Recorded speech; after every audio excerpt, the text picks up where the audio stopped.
What if I told you that the 3 arrows on the bottom of your water bottle doesn't just tell you it's recyclable, and instead it tells you a story of what might be the most successful marketing trick ever created? How all of us have been taught about recycling, why we do it, and its impacts on the world. It's a story that's been misleading all of us. I'm your host Dylan, and today I'm going to show you the system that all of us partake in, none of us question, and we all get wrong. And throughout the video, I'll show you the research, the data, and the statistics, while keeping my biases out as much as possible. First, we'll look into where the truth is in recycling. Then, why did recycling become so accepted? Then, what changes are needed for plastic recycling? And as is a tradition on this channel, if you catch any mistakes I made in the video, leave a comment and I'll correct myself in the pinned comment down below. Here's a number that changes the entire recycling story. Of all the plastic that actually makes it to a recycling center, only about 5%, roughly 1 in every 20 pieces, ends up being recycled. The other 95% ends up in a landfill, right alongside the trash from your other twin bridges and county waste bin. This happens because of a simple but uncomfortable truth about recycling. It's expensive, and it produces an inferior product compared to new plastic. For a way of comparing, a recycled plastic load that costs around $1,000 produces roughly the same usable output as a $650 of so-called virgin plastic. When a company's only goal is to make money, they're obviously going to choose the cheaper plastic option every time, as long as the cost and consumer boycotting does not equal a $350 per load difference. On top of that, recycled plastic is usually lower quality. It's less clear, it's less consistent, and often weaker. So even beyond cost, it's just not as good of a material. But make this make sense. If the material is already sitting in the bin, why is new plastic still cheaper? It seems like recycling should obviously have the advantage. But the answer has almost nothing to do with recycling plants and everything to do with oil production. Over the last 2 decades, the explosion of hydraulic fracturing,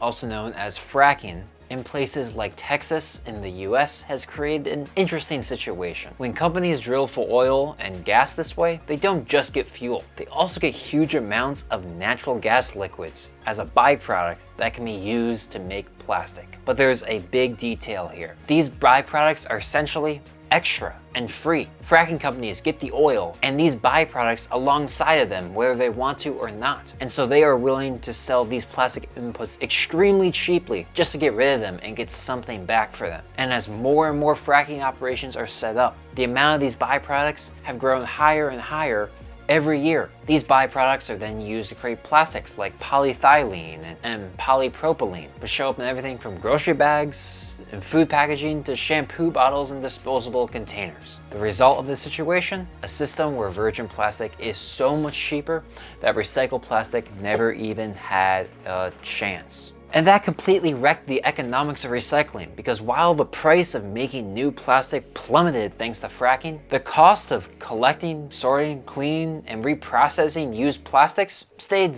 relatively consistent. Don't get me wrong, it has been getting cheaper year after year to make recycled plastic, but the price of making virgin plastic has also dropped year after year. For a long time though, this economic problem was hidden from the public, who could just keep throwing their plastics into the recycling bin at basically every space and move on with their day, because China was buying millions of tons of plastic from the US and Europe for years. But when they banned all new imports of plastic in 2018, the US went from recycling 10% of plastic to 5% of plastic in the country overnight. And this was a waking moment for those in America and Europe, as they got to see that what was being counted as recycling was really just plastic being sent over to China to end up in a landfill, a river, or burnt. All things that wasn't exactly what was in their mind when they agreed to recycling. So if plastic recycling was never going to work economically, how did it become something that almost every household in America participated in without questioning?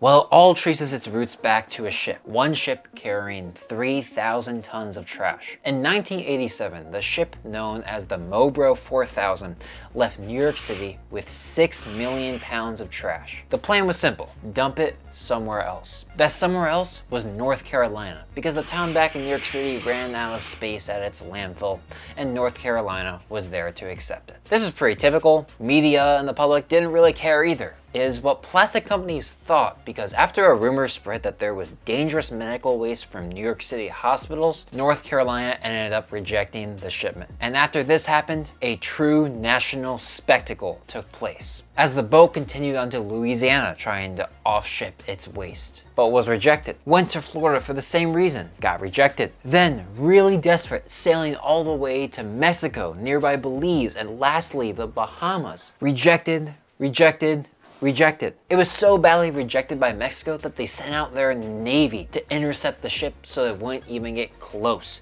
to a Mexican port. At first glance, this just sounds like a bizarre news story, but it ended up changing how Americans thought about trash. The American media followed this ship's every footstep, letting the public get insight into how their plastic and waste production was affecting their country, their land, and the earth in general. They produced so much trash that they had to leave their own town and go to Mexico, for crying out loud. For the first time, Americans had to confront just how much waste they were producing. As plastic began to boom in production throughout the 80s, Americans didn't really think about where it went. But seeing this firsthand from the boat, legislators started using scary words for plastic producers. Things like potential bans of certain types of plastics. And for the plastic industry, this moment was terrifying, and they needed to act fast to save their bottom line. They needed to find a way to make plastic seem sustainable and something that could be mass produced for hundreds of years to come. And their answer? It wasn't to incorporate new technology, make their products biodegradable, or invest in a better supply chain. It was to create a non-profit environmental organization and create an ad titled "The Crying Indian"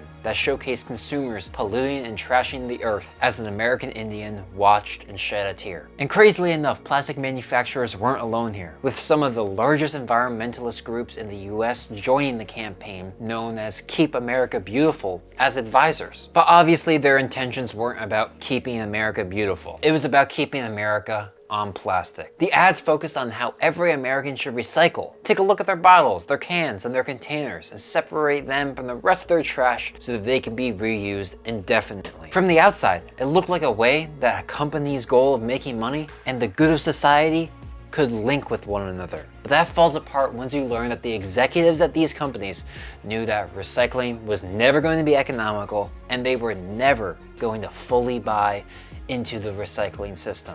Larry Thomas, the former president of the Society of the Plastic Industry, put it bluntly when he said, if the public thinks that recycling is working, then they are not going to be as concerned about the environment.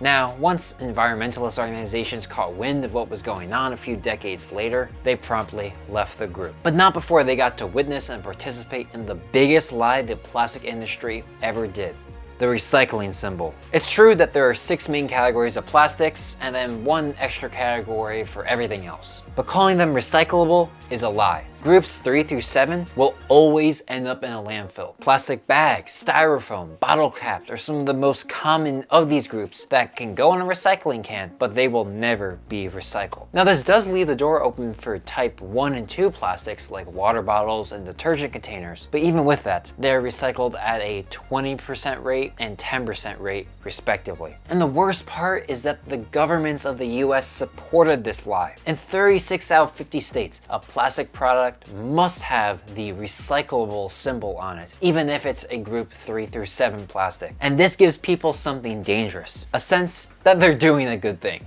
But throwing in a group 3 to 7 plastic type into a recycling bin often ends up ruining an entire batch of what could have been recyclable plastics. And then because consumers mess it up, plastic manufacturers can point at the mistakes that the consumers are making and remove themselves from having to do any difficult changes. So with seeing all this, it can make you feel pretty sad. Does this just mean that the recycling system is broken? Well, not exactly. There's a reason I left the door open for non-plastic recycling in the title, because we can look at aluminum and cardboard as how recycling can work. Looking at aluminum, for example, it shows just how recycling could work almost perfectly. Aluminum is one of the rare materials where recycling is not just environmentally friendly, it's actually profitable. Making new aluminum from raw ore requires mining a rock called bauxite and then refining it and running it through an incredibly energy-intensive smelting process. That process uses enormous amounts of electricity. But recycling aluminum is a completely different experience. Instead of mining and refining rock, manufacturers can simply melt down old cans and reuse the metal. Because aluminum, importantly, doesn't degrade when it's recycled. The material can be reused over and over again without losing quality.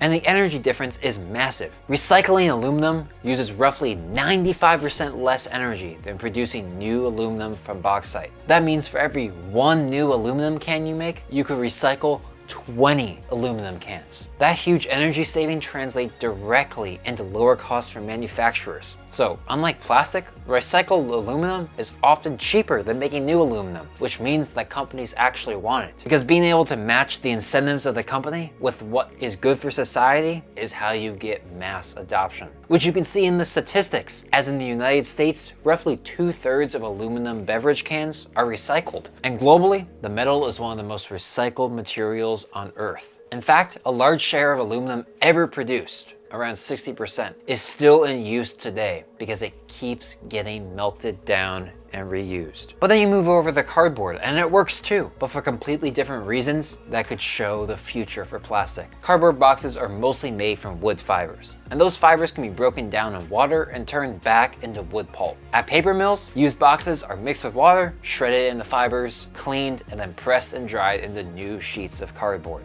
And because shipping and packaging companies generate huge amounts of clean, importantly uniform cardboard, it's relatively easy to collect and process. Grocery stores, warehouses, and distribution centers often bundle their cardboard directly into compact bales that can be shipped directly to paper mills. When I worked at my job at Market 32, for example, we had a big machine called the baler, which all the different departments threw their cardboard into, and then a few times every day, it would crush together all the cardboard into a big cube, and it would be sent off to a paper mill. Basically, we would Wall-E it, but without the polluting of the space. This process consistently makes recycling cardboard far easier than plastic, which can come in dozens of different types of polymers, colors, and additives that all have to be separated first. And one miss will ruin the batch. And because of this, cardboard has one of the highest recycling rates of any consumer material in the world. In the United States, around 90% of corrugated cardboard boxes are recovered and recycled into new packaging. Similar levels are seen across the world. But there is one limitation that cardboard shares with plastic. Unlike aluminum, paper fibers get shorter and weaker each time they're recycled. After about 5 to 7 cycles, the fibers become too degraded to be reused, which means new wood pulp still has to be added to keep the system going.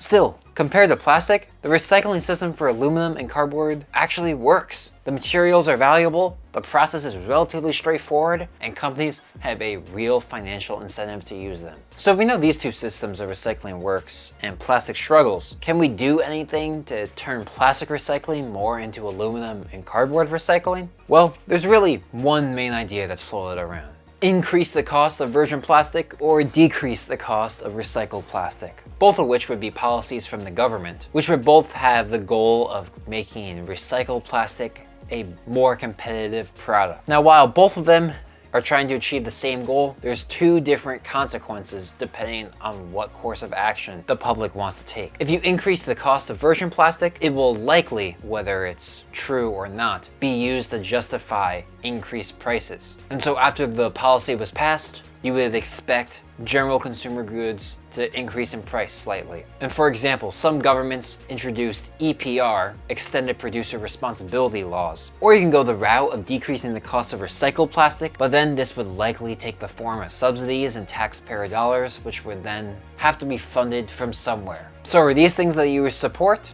Well, I guess this is my time to lead the conversation, as that's something for you guys to decide. One of the side effects of plastic existing in our world is microplastics. Little tiny microscopic pieces, smaller than the gap I'm making with my finger here. inside fish, water, air, even your blood? Yeah, that's no joke. I did a deep dive into microplastics and their effects on human health, which you can check out right here. And don't forget to keep plastic 3 through 7s out of the recycling, be suspicious of the oil industry, and think controversy. I'll catch you over in this video right here.